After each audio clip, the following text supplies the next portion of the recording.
जय मसीह की। प्रियो, क्या आपने कभी सोचा है कि क्यों कुछ स्त्रियां जीवन में दूसरों की तुलना में अधिक आंसू बहाती हैं? क्यों उनके जीवन में एक के बाद एक परीक्षाएं आती हैं, जबकि वे पूरे मन से परमेश्वर से प्रेम करती हैं?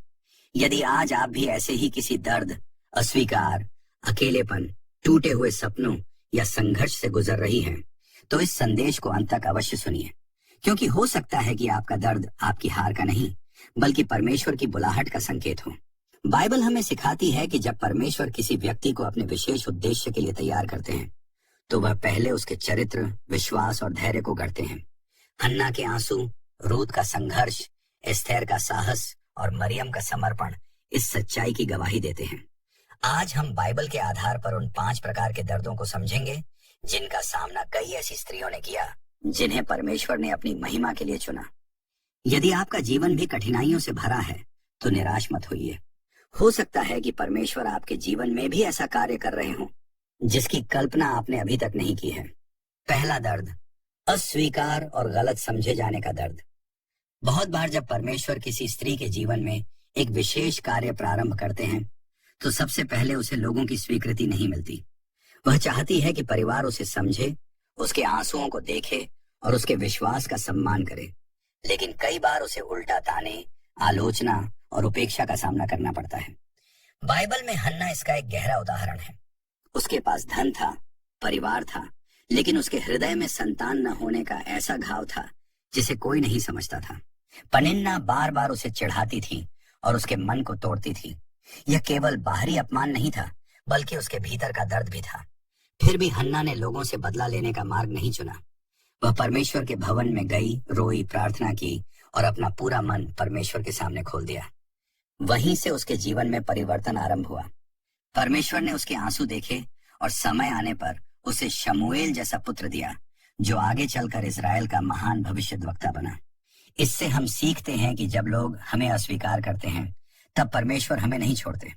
कई बार मनुष्य का बंद किया हुआ द्वार ही परमेश्वर की नई शुरुआत का मार्ग बन जाता है। आज भी बहुत सी स्त्रियां इसी प्रकार के दर्द से गुजरती हैं। कुछ को परिवार में सम्मान नहीं मिलता, कुछ को उनके विश्वास के कारण कमजोर समझा जाता है, कुछ की सेवा का मजाक उड़ाया जाता है और कुछ को उनके अपने ही लोग नहीं समझते। ऐसे समय में मन में प्रश्न उठता है, हे प्रभु, मैंने ऐसा क्या किया? लेकिन बाइबल हमें याद दिलाती है कि परमेश्वर हमारे आंसुओं को गिनते हैं और हमारी प्रार्थनाओं को सुनते हैं। इसलिए यदि आज आपको कोई नहीं समझ रहा, तो निराश मत होइए। आपका मूल्य लोगों की राय से नहीं, बल्कि परमेश्वर के प्रेम से तय होता है। जो स्त्री लोगों की अस्वीकृति के बीच भी परमेश्वर पर भरोसा रखती है, उसका विश्वास और भी मजबूत होता जाता है। परमेश्वर उसी टूटे हुए हृदय को अपने हाथों से जोड़ते हैं और उसी जीवन को अपनी महिमा के लिए उपयोग करते हैं। दूसरा दर्द, प्रतीक्षा और धैर्य की परीक्षा। चुनी हुई स्त्री का दूसरा बड़ा दर्द अक्सर लंबी प्रतीक्षा होती है। वह प्रार्थना करती है, विश्वास करती है, फिर भी उत्तर तुरंत नहीं मिलता। कई बार उसे लगता है कि परमेश्वर मौन है, लेकिन बाइबल हमें सिखाती है कि परमेश्वर का मौन उनकी अनुपस्थिति नहीं होता। वे कई बार अपने समय में कार्य करते हैं और प्रतीक्षा के दिनों में हमारे विश्वास को गहरा बनाते हैं। रूत इसका सुंदर उदाहरण है। उसने अपने पति को खो दिया, अपना घर छोड़ दिया और भविष्य पूरी तरह अनिश्चित था। यदि वह केवल परिस्थितियों को देखती, तो शायद आशा छोड़ देती, लेकिन उसने विश्वास के साथ अपनी सास नाओमी का साथ नहीं छोड़ा। उसने परमेश्वर पर भरोसा रखा और छोटे छोटे विश्वास योग्य कदम उठाए। धीरे धीरे परमेश्वर ने उसके लिए ऐसे द्वार खोले जिनकी उसने कल्पना भी नहीं की थी। बोअज से उसका विवाह हुआ और आगे चलकर वह उसी वंश का भाग बनी जिससे दाऊद राजा और अंततः प्रभु यीशु मसीह का जन्म हुआ। यह हमें दिखाता है कि प्रतीक्षा का समय व्यर्थ नहीं था। वही समय परमेश्वर की योजना का महत्वपूर्ण भाग था। प्रिय बहन, यदि तुम बहुत समय से किसी उत्तर की प्रतीक्षा कर रही हो, यदि तुम्हें लगता है कि तुम्हारी प्रार्थना सुनी नहीं गई, तो याद रखो कि परमेश्वर देर कर सकते हैं, लेकिन भूलते कभी नहीं। उनका समय हमारे समय से उत्तम होता है। प्रतीक्षा के दिनों में वे केवल परिस्थितियां नहीं बदलते, बल्कि हमारे हृदय को भी बदलते हैं। वे हमें अधिक धैर्यवान, अधिक नम्र और अधिक विश्वास योग्य बनाते हैं। जब उत्तर मिलता है, तब हम समझते हैं कि यदि वह पहले मिल जाता, तो शायद हम उसके लिए तैयार नहीं थे। तीसरा, त्याग और बलिदान का दर्द। जब परमेश्वर किसी स्त्री को अपने उद्देश्य के लिए तैयार करते हैं तो कई बार उसे ऐसी बातें छोड़नी पड़ती हैं जिनसे उसका मन जुड़ा होता है। यह त्याग केवल धन या वस्तुओं का नहीं, बल्कि अपनी इच्छाओं, सुविधाओं और कभी कभी अपने भविष्य की योजनाओं का भी होता है। बाइबल में मरियम इसका महान उदाहरण है। जब स्वर्गदूत ने उसे बताया कि वह पवित्र आत्मा की सामर्थ्य से प्रभु यीशु को जन्म देगी, तब उसे पता था कि लोग उसे गलत समझ सकते हैं और उसके चरित्र पर प्रश्न उठा सकते हैं। फिर भी उसने विश्वास के साथ कहा, देख, मैं प्रभु की दासी हूँ, तेरे वचन के अनुसार मेरे साथ हो। लूका 1:38। मरियम ने अपनी प्रतिष्ठा से अधिक परमेश्वर की इच्छा को महत्व दिया। यही एक चुनी हुई स्त्री की पहचान है। वह जानती है कि परमेश्वर की योजना कभी कभी कठिन हो सकती है, लेकिन उसका परिणाम हमेशा आशीष से भरा होता है।